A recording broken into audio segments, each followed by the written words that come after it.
Katarina for putting this together so quickly. I'm excited. So I really like this to be about bodies and also about the body processes and access consciousness. For those of you who might be new or listening in the future to this Zoom, I'd like to talk about that a little bit and what these body processes do. And yes, I've been facilitating access, I think 12 years now. It's been a long time. And I was one of the first body class facilitators. And so I've been teaching the 3-day body class for, time isn't real, but it's been, I think, 6 years that I've been all over the world teaching these classes like once a month or twice a month for a long time. And still one of my favorite classes to teach. Absolutely one of my favorite classes. So a little bit about me and how I got into this and teaching the body classes. I was a physical therapist. I was way back, like 30 years ago, I became a physical therapist. And I was trained in the medical profession. I was trained to have a patient come in, take a history, do an evaluation, come up with a diagnosis and a plan of care to treat them. You know, to come up with answer. And it always was really weird. I always knew all those years I worked in pediatrics and hospitals and nursing homes, in orthopedics, that there was something that was going on with the bodies that I couldn't talk to, I couldn't address, I couldn't speak to. I didn't know about being a question with bodies at all then, even though I was being it a bit, but all my training said don't be an answer. And access consciousness is about being a question with everything and asking questions. So I started wanting to do, I wanted to do something different with my physical therapy practice. And I wanted to work with bodies differently. And some other questions going on in my life, but access showed up. Access found me. I found it. And all of a sudden I had this new tool that I could bring to all of my patients about being a question. I started to be able to talk to their bodies and ask what was going on from a completely different way that was so exciting for me. And I got the body processes. So back then, the body processes were only in foundation and the level 2 and 3, which is now this choice of possibilities class. And we had maybe 10 of them. And I started turning them on and using them with my patients. And along with the questions, and things started changing. The things that I could always see, I could see like, oh yeah, this person got in a car accident and everything's broken in their body. You know, and I was seeing this person and I knew there was something else that created that they created this massive disaster in their life. And I could like hint at it. And now I had these ways to actually access it and access what was going on with the creation of the problems and pains they had.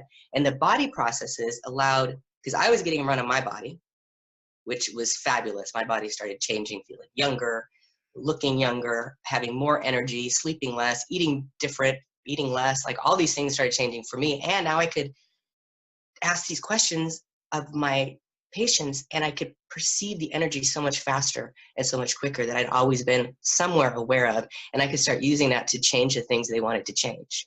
And I really got it was about them changing this stuff. So we're talking about the magic of bodies. You know, it's really these miracles we can create with bodies. We can create miracles. And I was starting to create miracles all the time. And people would come in and instead of telling me about their ache and pain, they'd give me a big hug and said, oh my God, you've changed my entire life. Like the difference that I started seeing in my practice was incredible. And the body processes were a huge, huge contribution. So body processes are the energetic processes that Gary Douglas, Dane here, and the classes they facilitate create. And there's probably 100 of them now. There's 2 classes where you can get a whole bunch of them. There's the 3-day body class, which is what I teach. And there's the advanced body class, which is taught by Gary Douglas. And they're all over the world. A bunch of advanced body classes are coming up soon, and 3-day body classes. And I'm not going to promote them because in the future, there'll be different classes. But you can go to drglennarice.accessconsciousness.com and find my schedule, or accessconsciousness.com to find Gary's schedule where they are. And there's also body process facilitators all over the planet that are teaching individual body processes. So if that's something you'd be interested in, you can find them on the Access site too. So that's a whole bunch about me. I don't think I've ever talked that much about me before. And she asked me a question about kind of why would you come to a body class, especially if you didn't have anything going on with your body that was bad. Do you want to?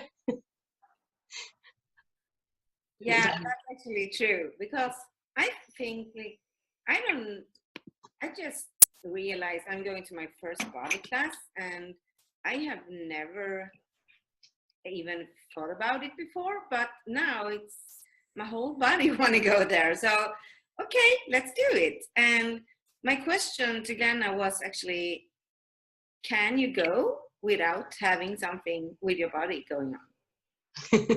Yeah, and it was a great question, because most of the time when we do something for our body, it's because there's a problem or a pain. When we go see the physical therapist or the doctor or our massage therapist or medical practitioner or holistic health practitioner, it's because there's something going on that's not working for us. But what if your body's great? You know, and Natan's been doing Access for quite a while, and she's gotten body processes. She just hasn't had a chance to get to one of these fabulous classes, or her body hasn't demanded her coming yet the way it is now. And what was cool about her question is, when I first started doing these classes, there was a lot more problems with people's bodies. The people that came to my classes were like, oh, my hip hurts, my leg hurts, I've got irritable bowel syndrome, or these allergies, and blah, blah, blah, all these things that were going on that they were coming to the class to change. And the class did miraculous things with all of those people that came. But now what I'm seeing, so when I first started class, I always ask, if you guys can get anything out of this, what would it be? And what I'm getting now is a completely different set of questions than I used to get, which is really exciting, because I think bodies are choosing embodiment greater than they have in years. And there's a different possibility with bodies. And so what I'm getting is, I'd like to have a better communion, more communion with my body. I'd like to have gratitude. What is gratitude for my body? What is that? And how do I have it? I'd like to listen to my body. I'd like to hear what it says. I would like to know what it likes to eat. All these things we talk about in Access. And if you guys have listened to some of the stuff online or been to classes, you've heard these different possibilities you have with your body. So I'm just seeing that way more in the 3-day body class than I ever have, which is so exciting. So it was a great question, because she was wondering, like, if I talk to people that don't have anything going on, what do I talk to them about? And I also hear people say, well, yeah, I've already taken a 3-day body class, so I've done that. So what would you say is the contribution if you take more of these classes? That's cool. I just had the same conversation with someone a few weeks ago. Yeah, I've been to the body class. What do I need to go for? Well, if you want to go to advanced, you have to go to 2 of them. So I've been to 2 body classes. Why would I go to another one? I've been to advanced. Why would I come to a 3-day body class? Well, the processes in the 3-day body class don't exist in the advanced body class. There's a few that are in both classes, but they're different body processes. And you can't get these body processes anywhere else. They're not in the foundation class. You can get some of them from body process facilitators' evening classes or 1-day classes, but they only exist here in the 3-day body class. And I have people that want to attend a 3-day body class once a month.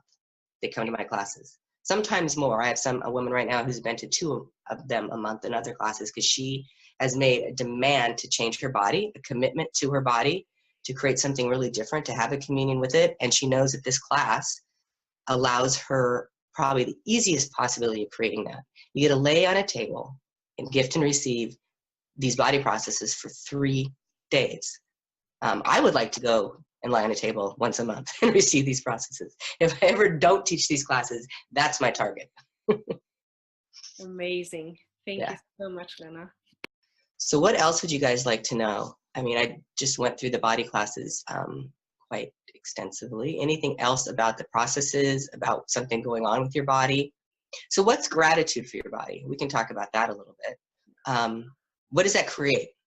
You know, gratitude is something that's not seen very often in this planet. We do thank yous, we do give and take, but to be grateful that everything in your life is showing up the way it's showing up, even if it's not so fun. Because if you're grateful for your life, every day you wake up, you have a body, you're here, and being grateful for that will start to create more for you. Your body will start to create more for you. If you can start including your body with the creation of your life and being grateful for how it contributes, things will start to change in amazing ways, because you know, you're here on this planet with a body, right? Mm-hmm. And what if it was fun to have a body? What if you asked your body to contribute to the things you're creating in the future? How can it contribute? Because it's here with you, or you're here with it. Your body is on the planet, and if it is asked to create with you, everything you're creating gets easier. And that can be difficult, like be able to get the energy of gratitude and feel it from your body and through your body. We have blocks and barriers and solidifications and conclusions we've come up about what our body is.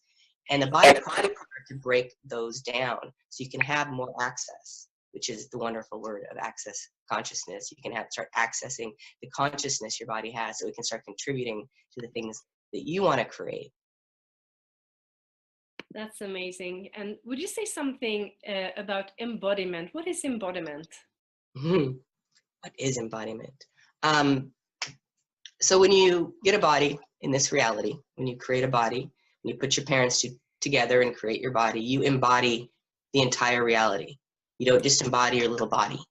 You're way bigger than that.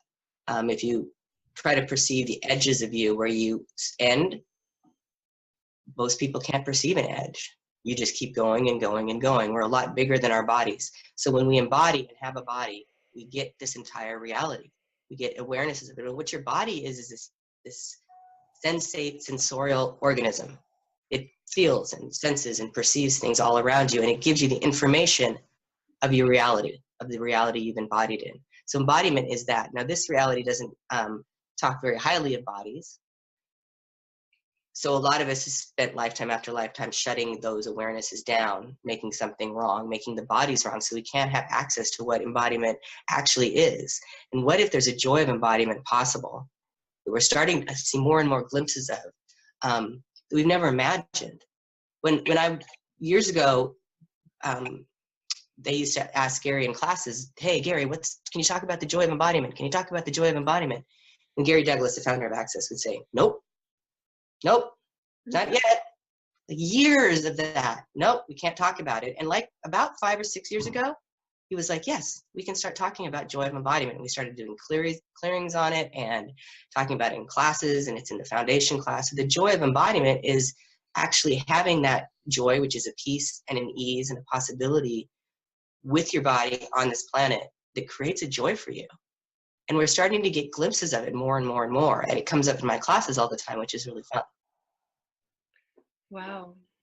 And would you say a few words about the contribution we be when we invite that communion with our bodies? So does that do any good for the planet? No. Well, you're embodying this planet. I mean, when you embody, you get this whole reality, you get an awareness of all of it. So when you're aware of the planet, you can start communicating or having a communication with it. You can, and often our bodies are so incredible. Like, you know, this is about the magic our bodies are, the miracles of our body. We can actually contribute to changes and energies in the planet. We can ask the planet to contribute to us. Like we just had a massive rainstorm in San Francisco. It's been raining here, and we've been asking for rain. We've been in a drought for 10 years. And we've been asking, I've been asking, my daughter's been asking, we've asked in classes. And it's always been, there's these other points of views about the drought that were so intense you couldn't get past them. Well, something's changed because we've had rain. Our reservoirs are like spilling over the top. They've shut down rivers because there's so much rain here. And it was causing flooding and mudslides, and there was big storms with wind. So I live up on the top of the hill, a big hill, and just across from me, someone's house went completely down the hill, destroyed. Yeah, just lost. It was like they had about 30 seconds to get out, I guess. The mud came in their windows and they're out. So this is what my last week was like here. And I started expanding out, talking to my hill, talking to the weather, talking to the rain, and asking it, please, and all the trees, can you keep my house safe and everyone safe inside here? And it did. Like we didn't even have a branch fall down in my house. And there are trees down all over the place. That's one of the things you can do. And it's being able to perceive what's going on in your body, which is what the body processes give you so much access to, that is often an energy that the earth is. And sometimes you'll have things that are aches and pains in your body. And you want to ask, is this mine, someone else's, or something else? And sometimes something else will pop louder. That will be the one that goes poof. And you're like, something else, and that's the earth. Is this the earth? Does it require something of me? There's energies that you have available, that only you have available, that you get from embodying in this reality, that only your body has. It contributes to other bodies, to you and the earth. There's miracles your body can do all the time. And if you just go, okay, all the energies that are in my body that the earth requires, give them to them, just 1, 2, 3. It's that simple, that quick, and people do this, and the aches and pains that they are perceiving in their body can just disappear, and the earth gets a gift from you. And the earth can gift to you all the time the same way. Does that make sense? It does, and thank you for the reminder. I have another question. So we create our bodies, and when you talk to people, for example, if they have some kind of, let's say they have cancer or something like that, so what responses do you get, and how do you talk to people about this fact that we create our bodies when we have something kind of serious going on? Something, this reality is it's terrible. Yes, exactly. Awful. It's like, yeah, that you down, someone gives you that diagnosis, downward spiral that day. You are not smiling and jumping around for joy. That's not a possibility with that.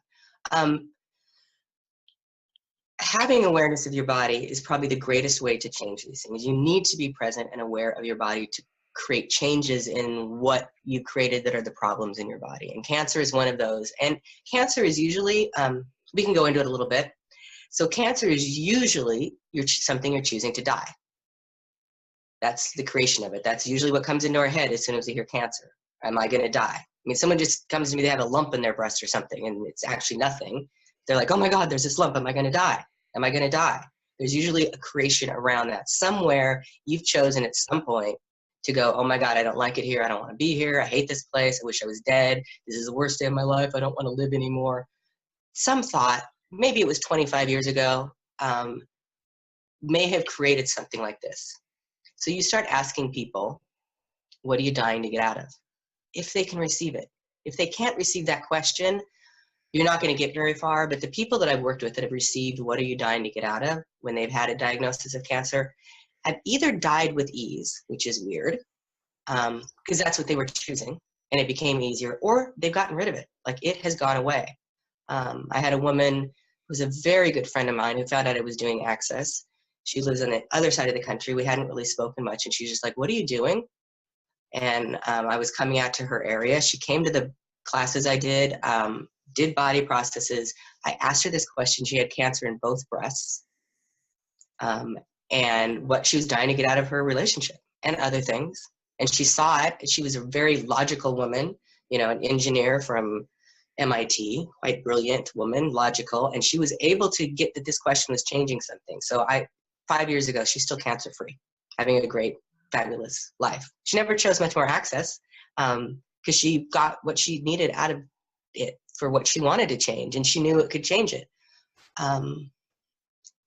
So it's really about asking the question, and then the body processes contribute to the change. Once you have a crack and an opening, those processes can help, but they also can create the cracks and the openings. So the questions you ask, actually you can access what's going on easier, what you created. And it's really a point of creation somewhere that usually creates these things. Some decision, some crazy point of view you had at some point in your life starts to create these things.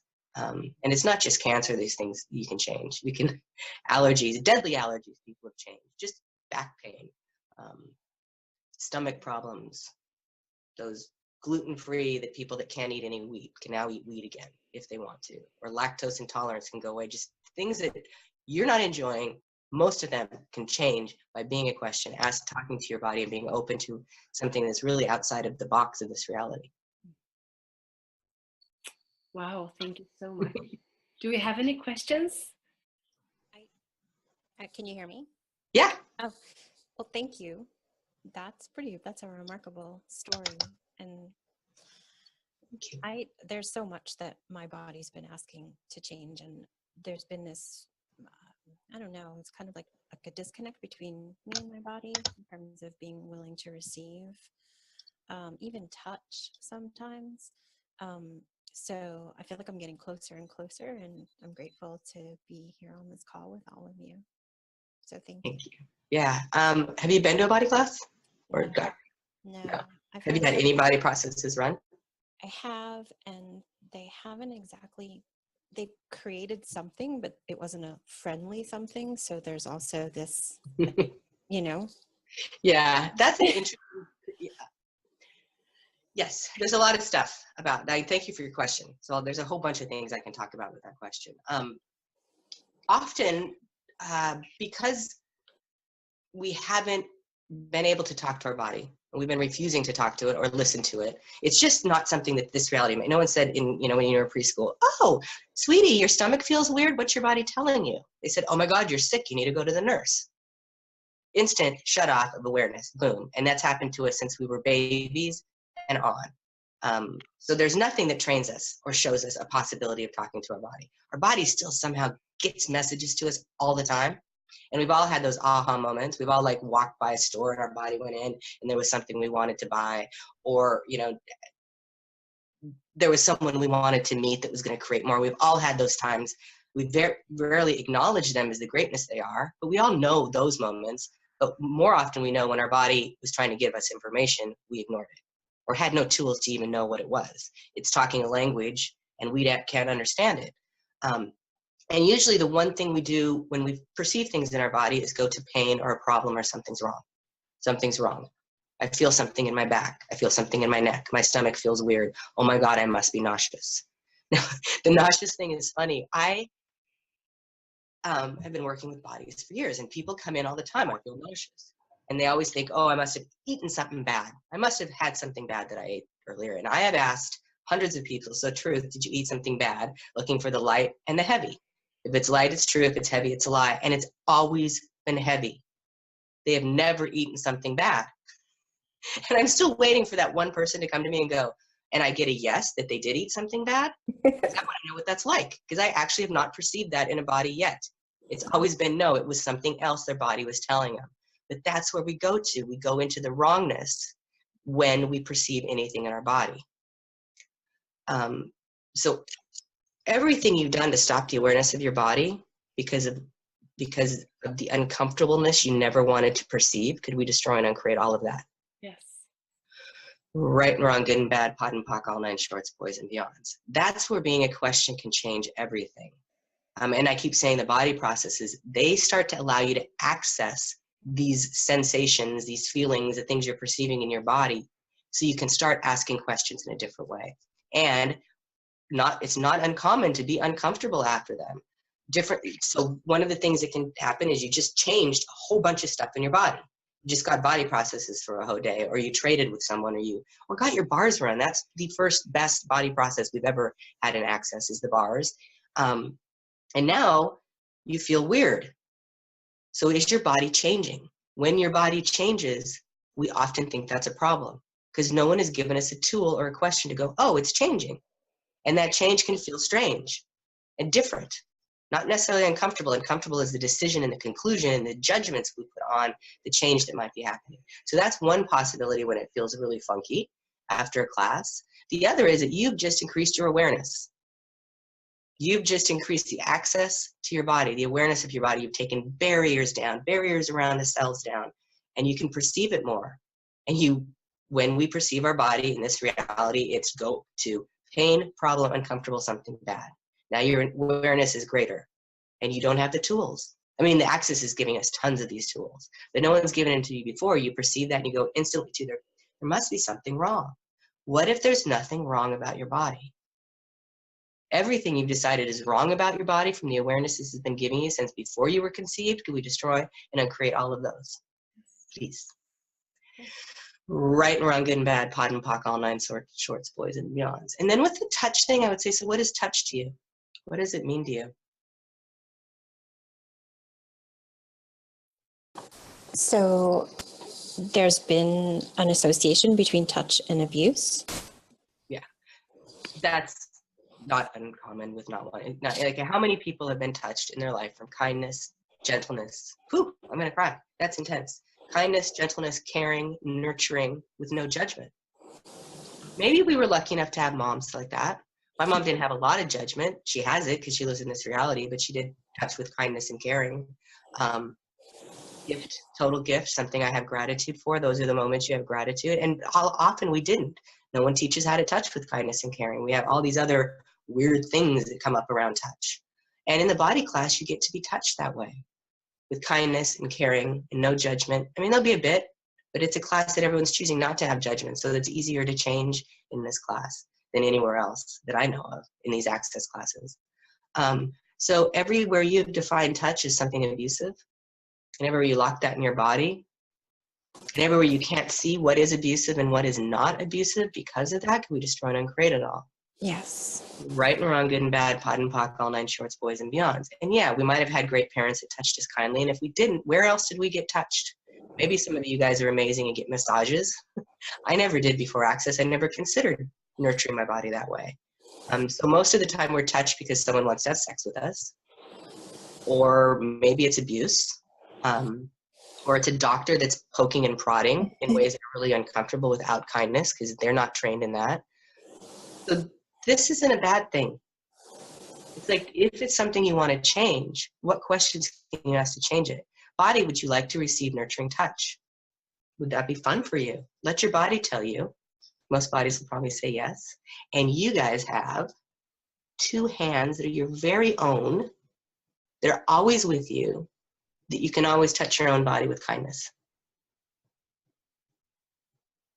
And that's a nice place to start. You start to feeling what touch is and what your body likes and how it is to touch with kindness. And then start asking, what would it take to have kind and caring and nurturing touch in my life? You know, baby steps, or maybe big steps. Make a demandment, sometimes everything just changes, boom, and you have a huge different possibility in your life. Does that help? Thank you, definitely. And I would recommend possibly the abuse CD and finding an abuseful class at some point. You need to listen to the CDs quite a bit. Gary teaches those, and his daughter Grace Douglas is also teaching those around the planet. They happen a few times a year. But it's something that really can create a change, because a lot of the judgments you have about you and your body that happen with abuse start to melt away.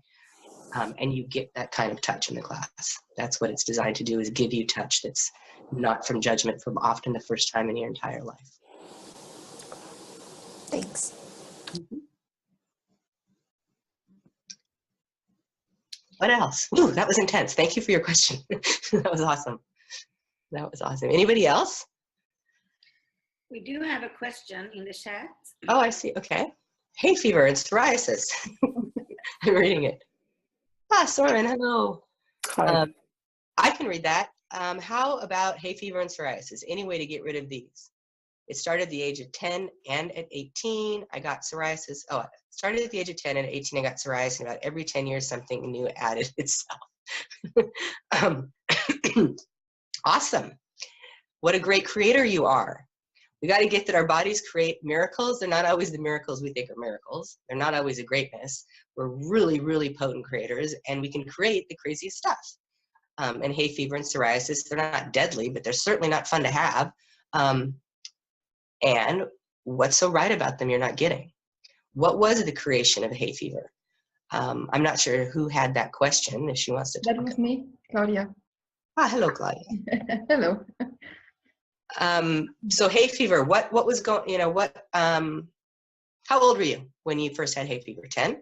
Yes, it started around 10 with a hay fever, especially in summer, so I need not go outside because I don't bear it. And about 8 years later, psoriasis kicked in. I have it at the head, and yeah, every time I need to scratch, it looks like snow. And another 10 years later, I started to react allergic against lactose and eggs and some other food stuff. Okay.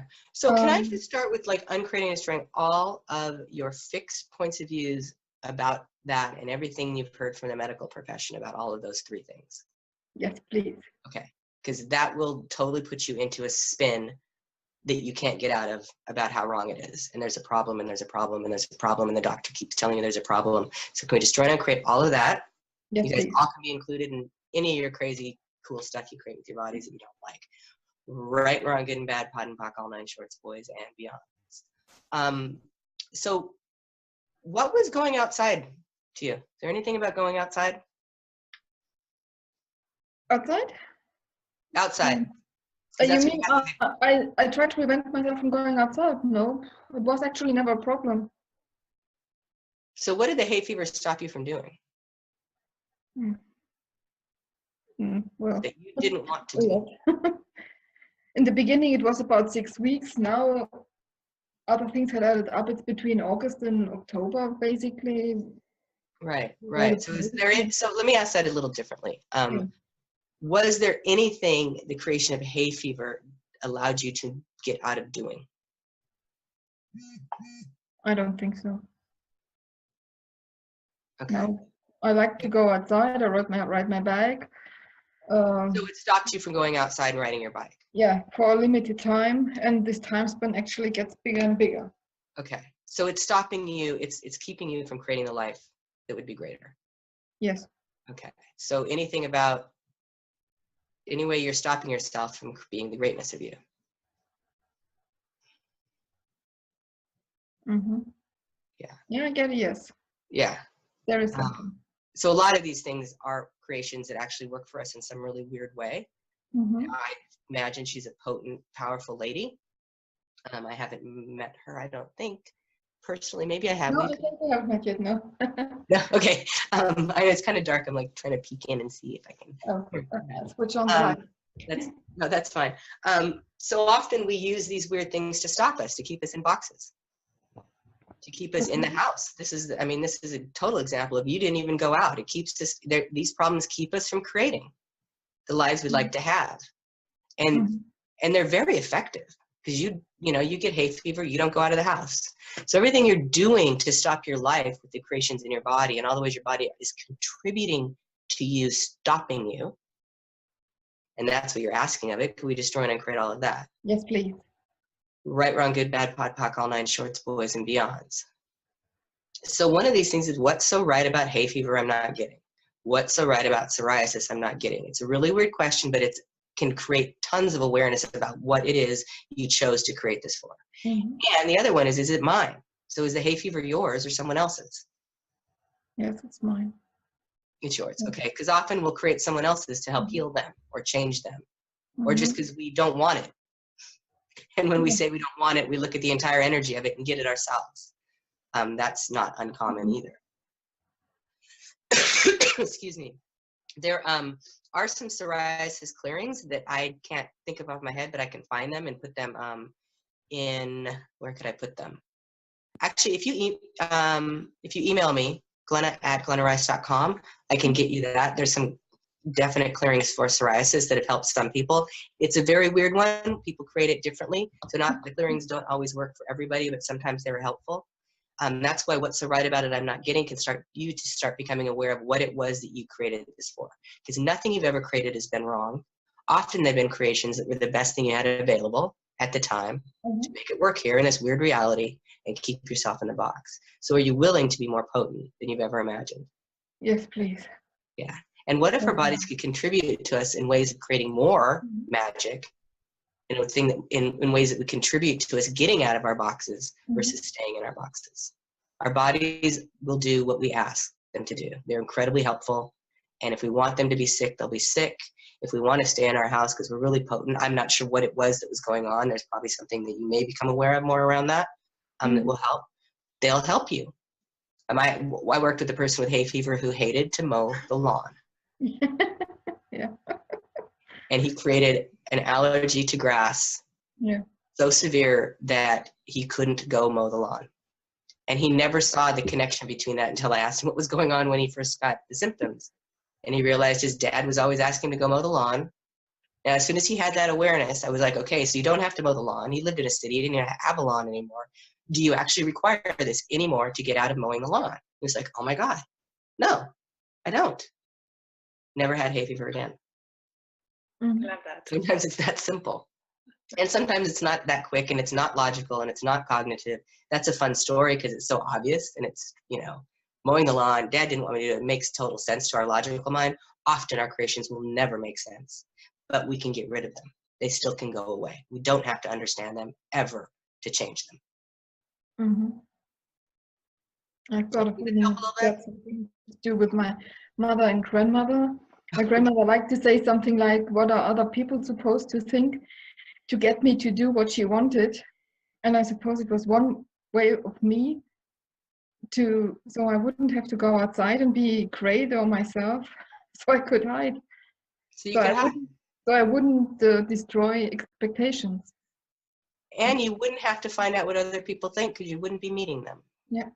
Yeah, okay, cool, thank you. So that feels like there's a lightness when the thing, opens up for you, like the door opens and you can, many of you guys may perceive this on this call. We don't have to be in the same room together to get this. There's like a, oh, there's some clarity around it. So everything you did to align and agree and resist and react to your grandmother's point of view, could you destroy and uncreate all of that? Yes, please. Right and wrong, good and bad, pot and pock, all nine shorts, boys and beyonds. Cool. Thank you so much. But it keeps popping up, this topic of what are other people supposed to think? You know, I could be too much or shy. Be too much, please, please. Yeah. Everyone, be too much. Yeah. Mess with everybody here and be way too much. I just want to say thank you because that opened up some stuff for me too. So thank you for that. Cool. Yeah, too much. You know, don't step out of the box. They say in Australia, don't be the tallest poppy because they'll cut you off. Be the tallest poppy. Make yourself infinite when you don't want people to see you, and let everybody who wants to see you, and receive judgments with total ease. Pull them through your body. Don't block them. Don't put barriers up to them. They're just an interesting point of view. These are the great tools and access that you get in the foundation course. Everything's just an interesting point of view. Your grandma's point of view is interesting. You didn't have a tool back as a little girl to know what to do with that. Mm-hmm. You know, you just heard her say, what are people going to think of you? You're too much. And you go, I don't know how to do, what am I going to do with this? Okay, I won't go outside again. How do I get out of going outside? It won't make any sense if I don't go outside. Oh, hay fever is brilliant. It's a brilliant creation. Look at how potent you are. What if you use that potency to contribute massively to your life so you were too much? You know, there's some great man I know who wrote a book, Being You, Changing the World. It's not being too little and hide in your room and change the world. It's like, be you. Be you, be too much, be greater than you can imagine, and things are going to change. And you've got tools. If you've been to the foundation, you've got the tools to create more ease with that. When you start to feel like I'm too much, it's like, oh, that's an interesting point of view. What if I got bigger? I wish I had that one when I was 9. Well, the cool thing is we can change stuff now, and it changes our past. Good. It creates a difference in everything. Mm-hmm. Today is the day you're here.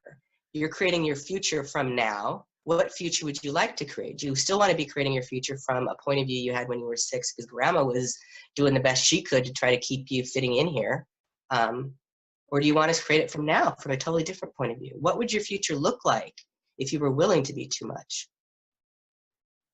What could you create? I mean, if you were willing to have more awareness of your body now, what is your future going to look like? If you took a body class or went to a body process class or got your bars run, how is that going to create a different future for you? Yeah, that's definitely on the list. Thank you so much. You're welcome. Thank you. Awesome question. I think Reka has a question. You have your hand up here in the system, so you can unmute yourself, or you are unmuted, so you can ask your question, Reka. Can you hear me? Yeah, could you? Oh, there she is. Hi. Yeah. Yeah, I would like to know about belly fat. Would you like to say about belly fat and pigmentation on skin? Did you say belly fat? Yeah, belly fat. Belly fat's awesome. It's soft and yummy. How many judgments do you have of fat? So much. How many of them are actually your judgments? All of your judgments about your body that were never yours, that you buy from this reality, could we destroy and create those? Yes. Right, wrong, good, bad, pod, poc, all nine shorts, boys and beyond. And you live in India, I'm guessing? Yeah. Are you you're in India? Okay, well, pigment of the skin stuff happens a lot there. I've done a lot of classes in India. That's, and body image is intense there. We think it's intense in the Western world. It's pretty intense in India too. Actually, I don't know any country I've ever been to where people don't judge their bodies and what they look like all the time. I've never been anywhere where people aren't in judgment. What would your body like to look like? What color of skin would your body enjoy showing the world every day and having? How much melanin does your body want to have? I always thought I wanted more. I tried to suntan my whole life. Didn't work well at all. I'm pretty fair. I tried because that was in when I was a kid in Seattle, Washington, where I grew up. But actually my body couldn't do it, didn't want to do it, and I just got a lot of sunburns. It wasn't my body's point of view. I have a daughter who's one of the fairest people on the planet. My youngest, we're Irish heritage, and she's incredibly fair. And she loves it.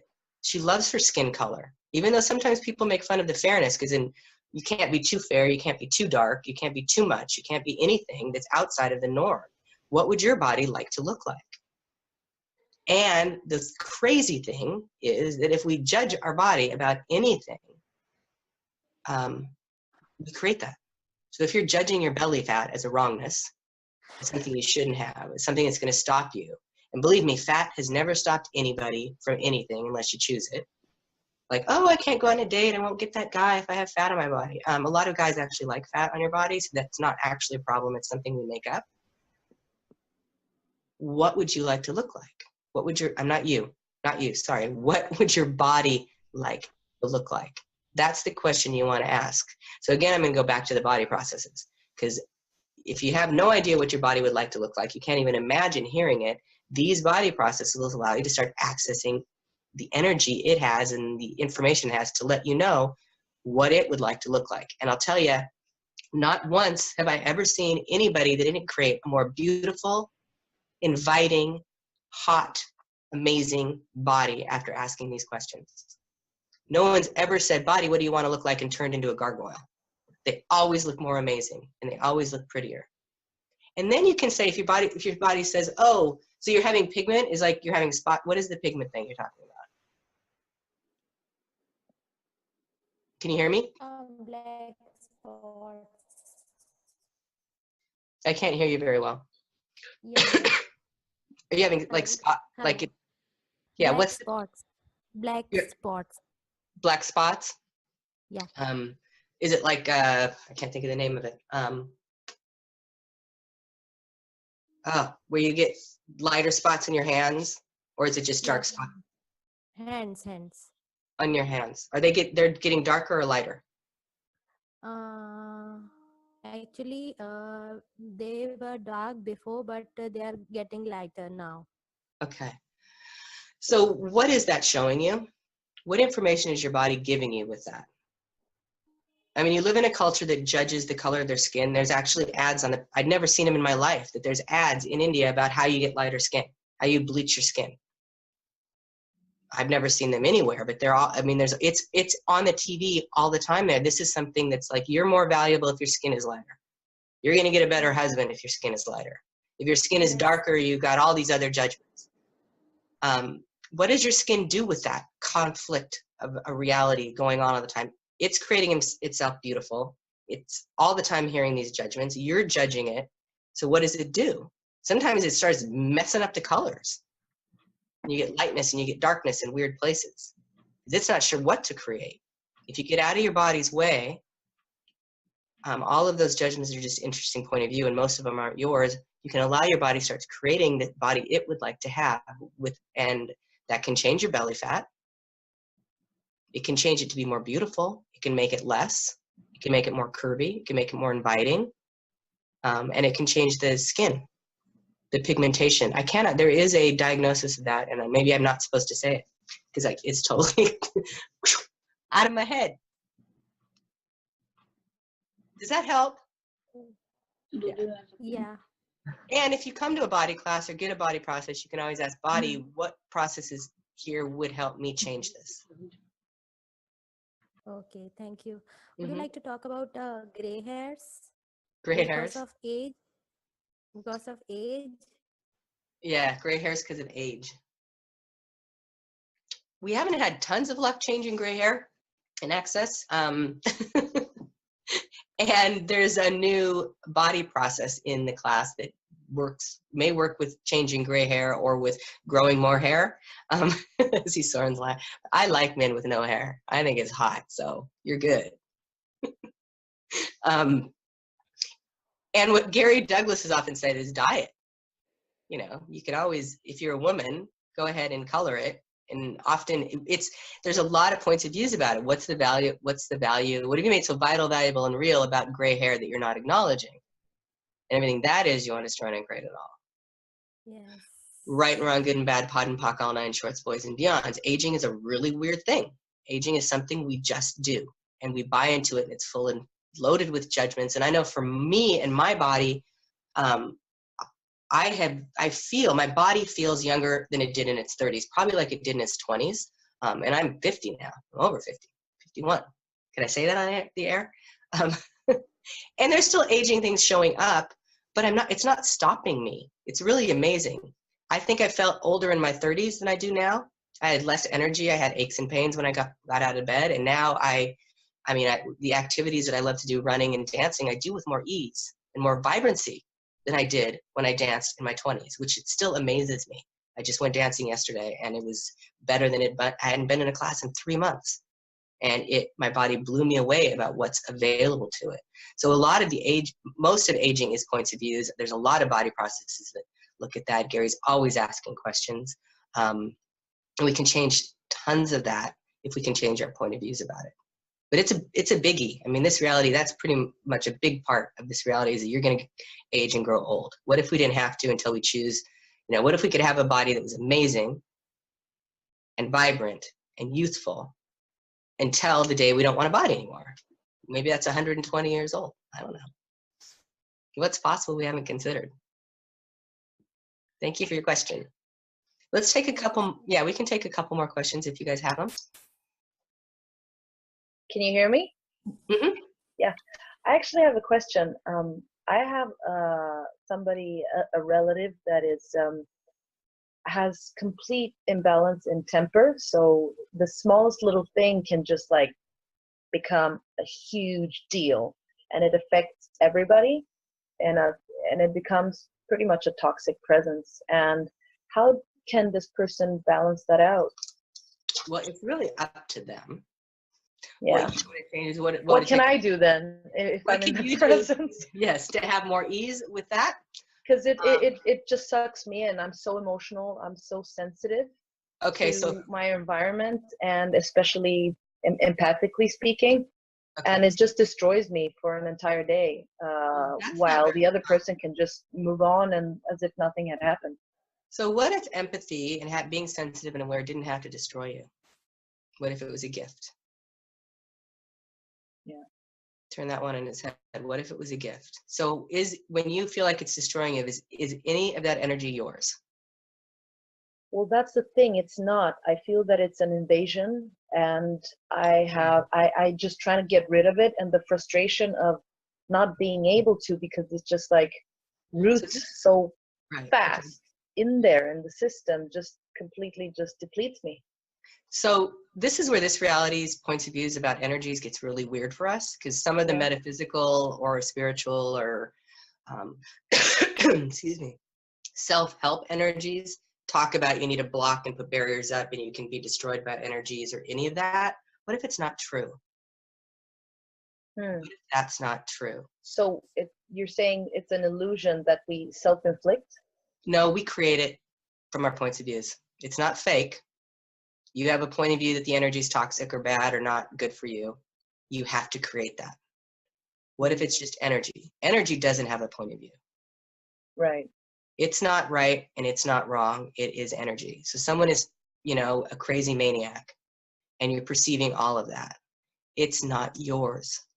And if you don't buy it as yours and you don't start creating the downward spiral with it, you can actually be an energy that might be able to change it. It's the judgments we have around it and the judgments of what it'll do to our body that creates that. Yeah. It's just an interesting point of view that they're crazy. And they're choosing it, you're not, and it's not going to go away. You can't make energies disappear. You will perceive them. That's one of the gifts of your body, and you've been telling me you're sensitive and an empath. So those are that's someone that's really, really aware, and your body's really aware. You don't want to get rid of your awareness because there's an idiot in the room. Yeah. You want to have more awareness when there's an idiot in the room, because maybe you can go right. Your idiotness.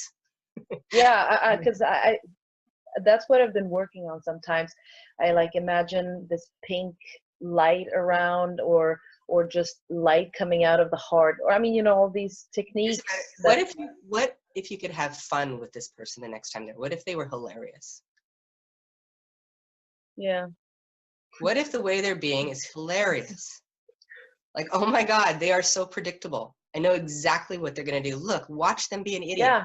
Watch them Yeah. have they're so good at it. What if you just like acknowledge how brilliant they are at the temper tantrums they have and go, wow, how does it get even better than that? Yeah. And what can I be and do to change this so it works for me? Not for them. They're loving it. They're controlling everybody in the room when they're doing that. Yeah. So what can you be to have fun with it? And there Not may say anything. be, Have an inner dialogue. One of the cool Have things this inner dialogue that you're telling me. that may help. And one of the cool things is you ask the question, what can I be different here so that to change this so it works for me? Is you may not have a cognitive thing. You just may be different the next time you're around this person. And do you actually have to be around this person? Yeah. Truth? Yeah. Truth. And if you can just go, if I'm passive, this person actually enters the space until you acknowledge the present. So they're controlling. It's incredible. It's just, yeah, it's incredible. So are you sure could you like just say, oh, I'm not feeling well, I have to go? Yeah, I could do that actually. Yeah, I could. I mean, yeah, you're right. I can just. My ear itches, I gotta go. I gotta see a doctor about this. Yeah, you're right. Wow. Yeah. I gotta go. This isn't working for me. Be willing to have a life that works for you. We don't need to be around assholes. Yeah. And there may be some entities involved in this. I'm not going to go and do an entity class here, but there might be entities and energies that aren't actually this person's. That's around. I felt that, like, honestly, I feel that, and yeah. So, totally. It's interesting that you say that. Have you been to the foundation class? No, I don't. This is my first of everything. Katarina invited me today, so everything's pretty new. Okay, cool. Well, so I'm just catching up, trying to see if I can read into the information, the jargon. Okay, I am going to give you an entity clearing then, right here on the body call. Okay. I'm going to try to do this in a couple seconds. So entities are just energy. Some of them have bodies, some of them don't. You're an entity with a body. There's entities that don't have bodies. Some of them can be not very fun to be around. And people can get entities that they use to create havoc and problems, because that's fun. Yeah. And it may have worked for this person in their life. It's a great way to control people if you're nuts. So you can talk to the entities in the room when you're around this person. Just ask them who they are. Who are you? And it'll lighten up because they start to recognize who they are. And then you say, who were you before that? Truth, who were you before that? And say it over and over again. Truth, who were you before that? Till it feels a little lighter to you. And then ask them what they're going to be in the future. What are you going to be creating? And then have them go on to their next great adventures. Okay? So I ask them what they're going to do with their life, with their existence. What are they going to be in the future? Because they sometimes don't recognize they're stuck with an idiot. Okay. Or stuck in a house. Oh, you don't ask it loud. You just ask it in your head. Yeah, ask it in your head. Yeah, because I was thinking this is going to be an awkward situation. Well, it might be fun to be awkward around this person. It's like, Natalie, have you gone crazy? She's gone mad. Ask it in your head and see if it changes something. I think it may already have changed something. And it may not. It may not be that. They may not be willing to go and get rid of it, but it's something you can try. And just that was really loud when you started talking about this person. And people who use anger and rage and fury and hate are doing that to control you. So, and when you get upset by that and you buy their energies, it's working for them. So what if you could continue to be you, no matter where you are and who you're around with total ease? Okay, cool. Thank you for the question. Thank you. Thank you. I just had a question, a follow-up to that, because I just got the awareness that part of what I've done is actually my body's taken some of that on, and I can't remember how to even go about letting that go. Yeah, so that's one of the, we don't really have, like I said earlier, we don't have the tools for this. So you're around this toxic, mean, nasty, controlling, angry person who's trying to control you with their anger, and you take it on. You think it's yours. You think you have to do something with your body. You shut yourself down. That's one of the things of, being that kind of meanness is to shut the other person down. And it shuts your body down. It solidifies your body. And then it's just a choice. Do you still want to have that? Is it still working? After, if you're not solid, if you're space, if you're a lightness of bodies, those people, their energies can't even find you. Then they're funny. Then they're sad. Then they're like, what are they choosing? They're just an interesting point of view that they're showing up that way. So everything you guys have done to solidify your body in the face of abuse and stop you from being you, could we just run and create all of that in your bodies right now?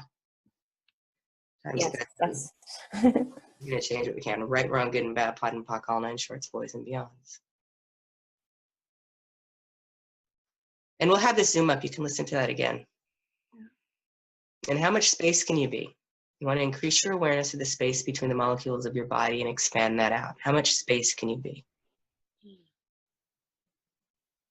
What would it take for your life and your body to work for you? Very cool. Well, I didn't think all these questions would come up. This is really, really an awesome call. Really, thank you so much, Glenna, and thank you everyone who chose to came on here. And Glenna, would you like to share a little bit where are you going to be in the world with your amazingness next? Yes. I am going to be in Denver, Colorado in about 4 days, 3 days.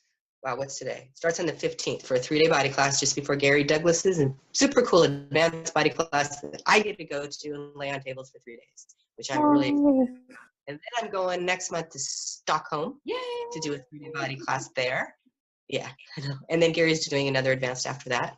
And you need 2 of the 3-day body classes to get to advanced. You also need a choice of possibilities class to go to advanced, and you have to have done something within a year, like a telecall or something, to be kind of up to date with the newest information to go to the advanced. The only thing you need to go to my class, the 3-day body class, is a foundation and bars class. Anytime. There's no time limit on those. Wow, I didn't have my schedule up. What else am I doing? I know I'm going to Hamburg, Germany. I'm having a SE class, which is a whole different class, in Vienna this year. And I'm doing a really cool class with Susie Godsey, the SE Extravaganza, where we work with horses and stuff. So you can go to my website, glennarice.com, find out the different classes, or drglennarice.accessconsciousness.com. I'd love to see you guys somewhere in a class. What an amazing group. Did I miss something? Hamburg? I'm trying to think. My host listened and I didn't tell the class. Oh my God. Amazing. Thank you so much. And if any one of you has questions about the 3-day body class in Stockholm, you can reach out to me or to Nettan or to Linda. So we are the host team hosting Glenna here in Stockholm in March. Thank you so much, Glenna, and thank you everyone online. Thank you. Thank you. Bye. Thank you so much. Thank you.